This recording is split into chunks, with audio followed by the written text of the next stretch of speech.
आता घाटामध्ये आपण थांबलेलो आहेत. खूपच डेंजर असं बघा इथे लँडस्लाईड कसं होतं. स्लाईड चालू आहे. बघा इकडं आपली सगळी मंडळी दोन्ही गाड्या आपल्या सापडले थांबलेल्या आहेत. अशोक नाही तो झालं नाही अजून. कळशी ब्रो, कळशी. खूपच उंच. सागर सर नमस्कार. आज तुम्ही या रस्त्याने प्रवास करता, तुम्हाला कसं वाटतंय तुम्ही सांगू शकता का आम्हाला? मी आत्ताच एक मिनिटापूर्वी एक व्हिडिओ बनवला.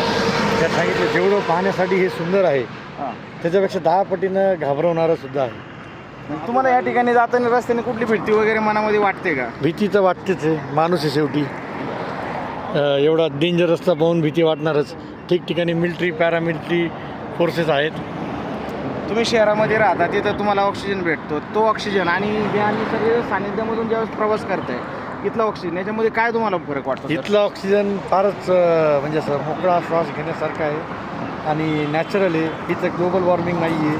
आपल्या शहरी भागामध्ये जसं लोक ग्लोबल वॉर्मिंग करतात कुठं पण काही पण हे करतात. पण सर पाहू शकता तुम्ही या ठिकाणी असे मोठे मोठे डोंगर कोसळतात, हे होतात. तर तुम्हाला याच्याबद्दल असं मनामध्ये ज्यावेळेस प्रवास करताय की असं वाटत नाही की कुठे काही डोंगर कोसळेल किंवा काय होईल? काही नाही होणार. आपण कोणाचं वाईट केलेलं नाही, आपलं काही वाईट होणार नाही. आणि सर मला एक विचारायचं होतं, तुम्ही आता येताना मोठा एक बोगदा लागला तुम्हाला